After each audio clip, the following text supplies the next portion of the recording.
The transport shuttle descended through Earth's atmosphere with barely a whisper. Ambassador watched through the viewport as clouds parted to reveal the blue planet below. She had lived for 3,000 years, visited 200 worlds, and negotiated treaties that shaped galactic policy. Yet she felt oddly uncertain about this particular mission. "The humans have confirmed our attendance," said, their voice a harmonious blend of dozens speaking as one. The collector shifted in their seat, their segmented body moving with eerie coordination. "Though I still do not understand the purpose of this gathering." Crystalline form chimed softly. "Their records indicate it is a memorial service, a ritual acknowledgement of cessation." "How quaint," murmured, his gaseous form swirling inside his containment suit. "They still experience true death." Turned from the window. Her current body was young by standards, only 2 centuries old. When it grew too worn, she would simply transfer her consciousness to a new one. Death was a choice for her people, not an inevitability. "We are guests," she reminded her team. "We observe with respect, even if we do not fully comprehend." The diplomatic mission had been going well. Humanity's petition to join the Galactic Council was nearly approved. They had proven themselves technologically capable, if somewhat reckless. Their first contact had been loud and messy, nothing like the careful protocols most species followed, but they had potential. Admiral had been humanity's first contact officer. She was the one who had stepped out of Earth's primitive spacecraft and extended her hand to his predecessor. The gesture had been captured in every history book across human civilization. Now, apparently, she was dead. The shuttle landed at a military facility near Earth's western coast. Human officers met them with practiced courtesy, their faces composed in expressions translation software labeled as solemn and grieving. She studied these faces with curiosity. Her people had engineered away such extreme emotional displays ago. "Ambassador," said General, his voice steady despite the slight tremor in his hands. "Thank you for accepting our invitation. We know this is unusual, but Admiral specifically requested that our new galactic friends be invited if she passed during the negotiation period." "She anticipated her own death?"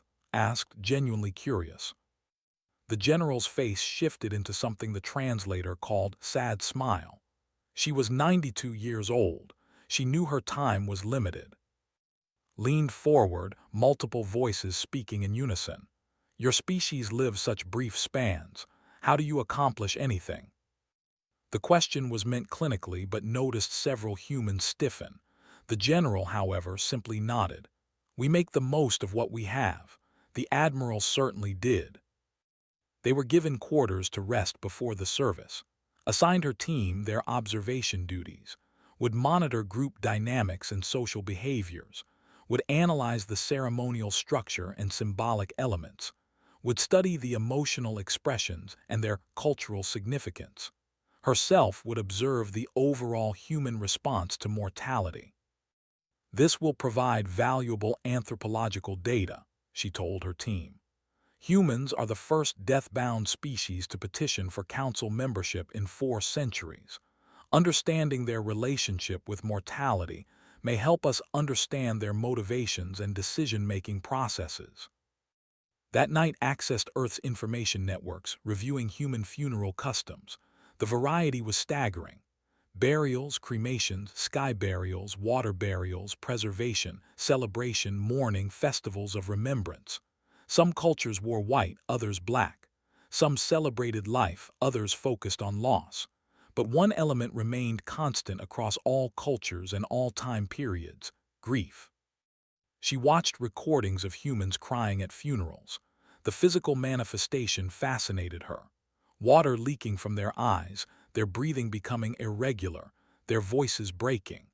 Her own species had evolved past such inefficient emotional displays. Yet something about the raw vulnerability in those recordings unsettled her in a way she couldn't quite identify. The morning of the service arrived clear and bright. The humans dressed in dark formal clothing, their movements slow and deliberate. and her team wore their diplomatic robes, their various physiologies making standard clothing impossible anyway. The memorial was being held in a military chapel overlooking the ocean. As they approached, saw hundreds of humans gathering. Some wore uniforms covered in medals and decorations. Others wore simple civilian clothes. Many carried flowers or small items. The translator informed her these were offerings for the deceased. Inefficient, observed quietly. The deceased cannot appreciate gifts. Perhaps the gifts are not for the deceased, suggested, her crystalline mind already analyzing patterns. They were led to a section near the front, a place of honor that made several humans turn and stare. Noted their expressions, curiosity mixed with something her translator struggled to label. Gratitude, perhaps, or surprise that aliens would attend such an intimate human ceremony. The chapel was simple but beautiful. Large windows framed the ocean view. At the front of the room sat a closed container, wooden and polished, draped with Earth's flag. Briefing materials had explained this was a coffin containing the admiral's remains. The concept of preserving a dead body seemed strange, but she filed the observation away without judgment. Soft music began to play. Humans took their seats, and the room fell into a heavy silence that felt almost physical. Had attended thousands of ceremonies across hundreds of worlds, but she had never felt quite this quality of attention. Every human in the room seemed focused on that wooden box with an intensity that bordered on painful. A man in military dress uniform approached a podium. His hair was gray, his face lined with age. "We gather today," he began, his voice amplified but somehow still feeling intimate, "to honor Admiral, a warrior, a leader, a friend, a mother, a grandmother, a human being who showed us what it means to live with courage." Listened as the man spoke of Admiral's accomplishments: first contact, diplomatic breakthroughs, military service, scientific contributions. The list was impressive for such a short-lived species, but then the man's voice changed, becoming softer. But was more than her achievements. She was the person who stayed late to help junior officers with their reports. She was the commander who remembered every crew member's birthday. She was the woman who made terrible coffee and insisted it was perfect. Several humans made sounds the translator identified as laughter, but it sounded different from normal laughter. Wet, strained. "She was my friend for 40 years, the man continued, and now his voice was breaking. "And I will miss her every day for the rest of my life." Shifted beside, "He appears to be in distress. Should we alert medical personnel?" "I do not believe it is a medical emergency," replied quietly, though she wasn't entirely certain. The man's obvious pain seemed accepted, even expected, by the other humans. More humans approached the podium. Each told stories about Admiral. Some stories were funny, others serious. Some were about grand moments in history, others about small kindnesses. But every speaker's voice eventually broke. Every one of them leaked water from their eyes, and the assembled humans accepted this display of vulnerability without any sign of embarrassment or concern. Found herself leaning forward, her analytical detachment beginning to crack. She watched an elderly man, his uniform heavy with decorations, struggle to speak about how Admiral had saved his life decades ago. She watched him place a medal on the coffin with shaking hands, explaining that he had nothing else valuable enough to give back to her. "She will never see this offering," whispered. "He knows this, yes." "He knows," confirmed. But watching the old soldier's face, she realized the gesture wasn't about the Admiral receiving the medal. It was about the soldier needing to give it. Then a child approached the podium. She was small, perhaps 10 years old, her dark hair tied back with ribbons. A woman helped her reach the microphone.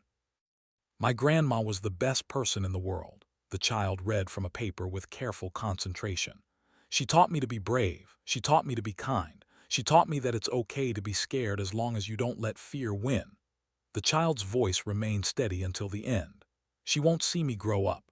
She won't see me graduate or get married or have my own kids, and that makes me really, really sad, because forever is too long to miss someone." The child's composure broke. She began crying, and the woman beside her wrapped her in an embrace. The sound of the child's grief echoed through the chapel, raw and unfiltered, and felt something she hadn't experienced in centuries, a tightness in her chest that had no physical cause. Beside her had gone completely still. All their segments had frozen in place. Crystalline structure was flickering erratically, colors shifting too rapidly, had compressed himself smaller within his suit. The ceremony continued. Military personnel performed a ritual with the flag, folding it with mechanical precision. They presented it to a woman in her 50s whose briefing identified as Admiral's daughter. The woman clutched the folded flag to her chest and released a sound of such profound pain that its translator simply returned an error code. Unable to quantify, unable to translate, insufficient data. But didn't need a translation. She understood perfectly. She had just never heard grief so pure, so absolute, so utterly human. The service ended with humans filing past the coffin, touching it gently, saying private goodbyes, and her team were expected to pay respects as well. She approached the wooden container and placed her hand on its smooth surface. Inside was a body that would never move again, a consciousness that would never transfer, an individual who was simply gone. For 3,000 years had existed without truly understanding what it meant to end. Standing before Admiral's coffin, surrounded by grieving humans, she finally began to comprehend the weight of permanent loss, and it terrified her. The reception after the service took place in an adjacent hall, had expected formality, perhaps continued solemnity. Instead, she found something far more complex.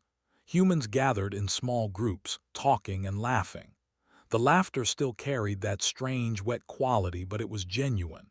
They shared food, embraced frequently, and told stories with animated gestures. Their behavior is contradictory, observed, their collective consciousness clearly struggling to process what they were witnessing. They display grief but also joy. They cry but also laugh.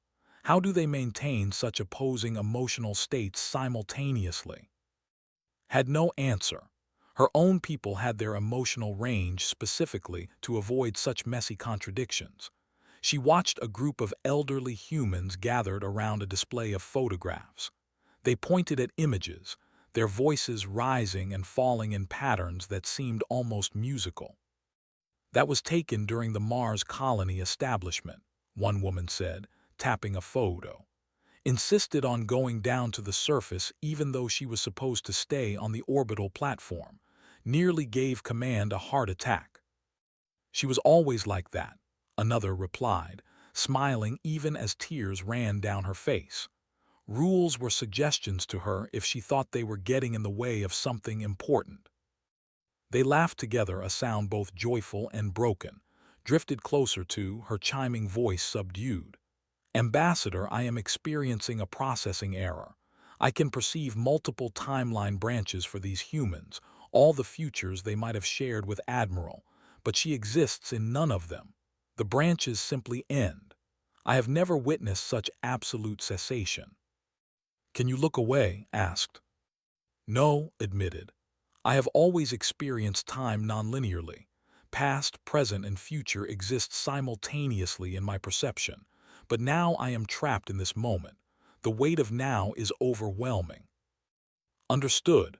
She too felt anchored to the present in a way she hadn't experienced in centuries. Usually, time flowed around her like water, meaningless and infinite. But here, watching these humans mourn their admiral, every second felt heavy and singular. A man approached their group. He wore a simple suit, his face kind despite the redness around his eyes. "Ambassador, I'm Dr. James Porter. I served with for 20 years." "Dr. Porter," acknowledged. "The Admiral spoke highly of you in her reports." "She spoke highly of you too," he replied. "She was excited about humanity joining the Galactic Council. Said you were the most patient diplomat she'd ever met, which was saying something given how much we frustrated you during first contact. Found herself making an expression her species rarely used, something approximating a smile. Your enthusiasm was overwhelming. That's a diplomatic way of saying we were chaotic disasters, Dr. Porter said, and that wet-sounding laugh emerged again. Then his expression grew more serious. I wanted to thank you for coming. I know this must seem strange to your people. We understand that death is different for you. We do not die, confirmed. Not truly, we transfer consciousness, we continue. Dr. Porter nodded slowly. And I talked about that once. She said it sounded wonderful and terrible at the same time. Terrible? Asked, his gaseous form swirling with curiosity. To not die is terrible. She said that knowing we only have limited time makes every moment precious, Dr. Porter explained. That's why she never wasted a day. She knew she didn't have forever, so she made sure that every day mattered. He looked at directly. How do you decide what matters when you have infinite time to do everything? The question landed like a physical blow. Opened her mouth to respond but found no words coming. How did she decide what mattered? She had 3,000 years of memories, and suddenly, standing in this room full of grieving humans, she couldn't remember the last time something had felt truly urgent or important. I apologize, Dr. Porter said quickly. That was too philosophical for a funeral. Always said I overthought things. No, managed. It is a valid question. I am simply uncertain of my answer. They were interrupted by Admiral's daughter, who was making rounds through the gathering. Up close, could see the resemblance, the same strong features and determined eyes. But where the Admiral's military photographs showed confidence and strength, her daughter's face carried raw, open grief. Ambassador, the woman said, her voice hoarse. I'm Sarah, thank you for coming. It would have meant everything to Mom. Your mother was an exceptional individual, replied, using the formal phrases she had prepared. She will be remembered. Sarah's expression shifted into something complicated. By you maybe, by the history books, but in a few generations most humans will forget. That's what happens, we fade. She clutched the folded flag. I have maybe 30 or 40 years left if I'm lucky. Then I'll be gone too. And eventually no one who personally knew Mom will be alive. She'll just be a name in a database. The bleakness of this statement seemed to affect the entire alien delegation, made a sound like dozens of voices gasping in unison. Flickering intensified, compressed himself even smaller. But that's okay, Sarah continued, and now she was crying openly. Because she lived, she really lived, she loved and was loved. She made choices that mattered, she fought for things she believed in. She held her daughters when they were born, she taught her to swim. She drank bad coffee and told terrible jokes and stayed up late writing reports because she cared about getting things right. Sarah wiped her eyes. 30 more years isn't enough. 1,000 years wouldn't be enough. But she had 92 years, and she filled every single one of them with meaning. Sarah excused herself, moving on to greet other guests. Stood frozen, those words echoing in her mind. She filled every single one of them with meaning. 3,000 years, had 3,000 years of memories. She accessed them now, scanning through centuries of existence. Meetings, negotiations, transfers between bodies, travels to distant worlds, an endless stream of experiences that blurred together into a continuous flow of existence. When was the last time something had truly mattered? When had she last felt urgency? When had she last made a choice that felt significant? She couldn't remember. Everything was diluted across the vast expanse of time. Nothing was precious because she had infinite time to do everything, to be everything, to experience everything. But Admiral, who had only 92 years, had lived with such intensity that her absence left a crater in the lives of everyone who knew her. Her limited time had made every moment count. Her mortality had made her more alive than had felt in centuries. Ambassador, said quietly, I am experiencing a cascade reaction across my collective. 17% of my consciousness is locked in recursive grief processing. I am trying to imagine what it would mean if our collective truly ended, if all our segments died simultaneously, and there was simply nothing after. The concept is causing system-wide distress. I cannot stop seeing her in timelines that no longer exist, added, her voice barely audible. I am mourning futures that will never happen. I did not know this was possible. Had compressed himself to the smallest form had ever seen. I disperse and reform constantly. It is my nature. But it is not death. I realize now I have never truly risked anything. If I am never in danger of ending, am I really alive? Looked around the reception hall. Humans continued to gather, to share stories, to laugh and cry together. They were celebrating a life that had ended while simultaneously mourning that ending. They held contradictions effortlessly, felt impossible emotions simultaneously, and somehow found meaning in the absolute finality of loss. "We need to leave," said abruptly, "now." They returned to their quarters in silence. Once the door sealed behind them, the carefully maintained diplomatic composure shattered. Segments began moving independently, their unified consciousness fracturing under the weight of existential horror. Crystalline structure flickered wildly, colors shifting through the spectrum too rapidly to track, expanded and contracted erratically within his suit, unable to maintain stable form. Sat down and accessed her memory archives, pulling up 3,000 years of existence. She examined her life with new eyes, with the perspective of someone who had just witnessed true death for the first time. She had outlived stars. She had seen civilizations rise and fall. She had transferred between dozens of bodies, each time shedding the old like changing clothes. She had time for everything, which meant nothing demanded her immediate attention. She could delay any decision, postpone any action, because she had infinite tomorrows. Admiral had no infinite tomorrows. She had only today, and then today ended. Every choice she made carried weight because there was no endless time to undo mistakes or try again. Every relationship mattered because people died and could never be recovered. Every moment was precious because moments ran out. Thought about her own relationships. Did she have friends? She had colleagues, associates, other immortals she interacted with across centuries. But did any of those relationships carry the intensity she had witnessed between the Admiral and her loved ones? Did anyone love her the way Sarah loved her mother, with such fierce desperation because they knew time was running out? No, because time never ran out. There was always later, always tomorrow, always another 1,000 years. "I have been alive for 3,000 years," said aloud, her voice strange even to herself. "But I am not certain I have ever truly lived." Segments slowly came back into alignment. "Elaborate." "Humans burn," said. "They burn brightly because they know their fuel is limited. They love intensely because love ends. They fight passionately for causes they may never see completed because the fight itself matters more than personal survival. Every choice they make is weighted with significance because they cannot simply transfer to a new body and start over." She looked at her hands, this body she wore like a garment. "We have eliminated death, but in doing so, have we eliminated life?" Flickering finally stabilized. The achieved time perception across multiple dimensions specifically to escape the tyranny of sequential existence.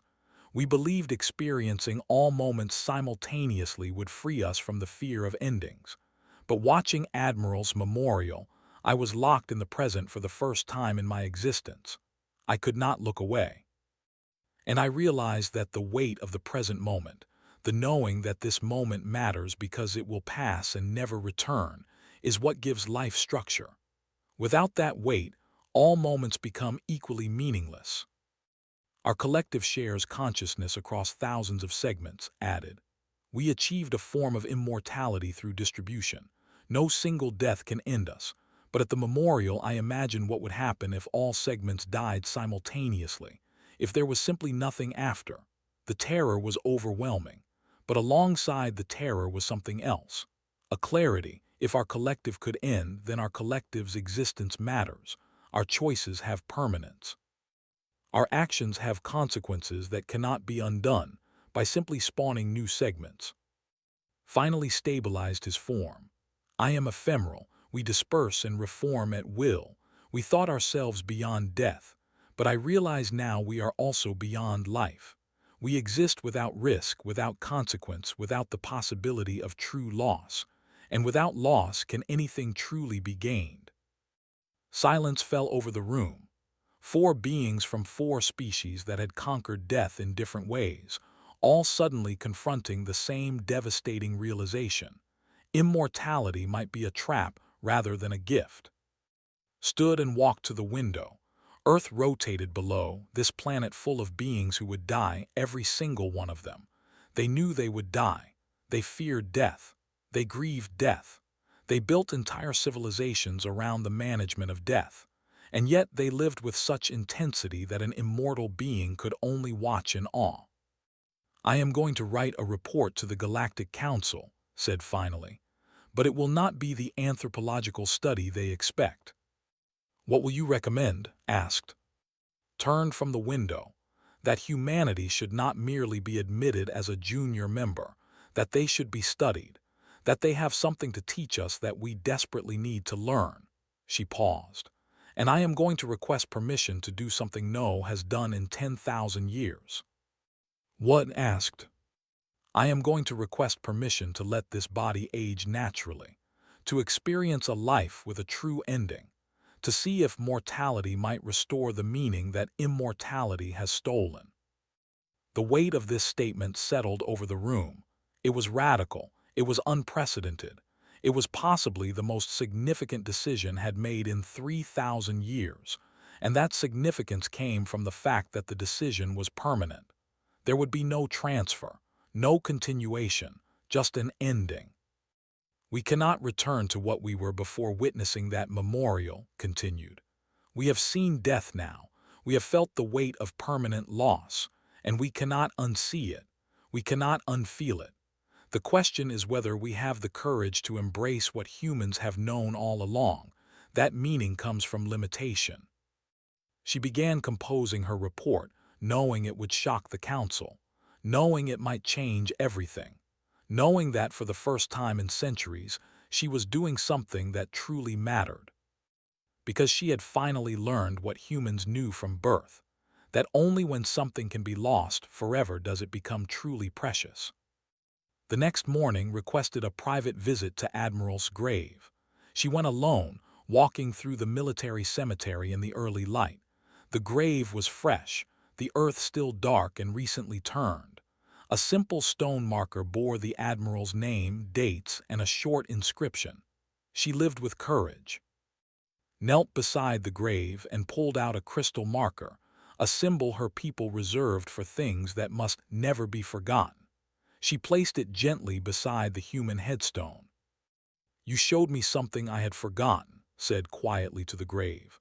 That infinity means nothing if each moment doesn't matter.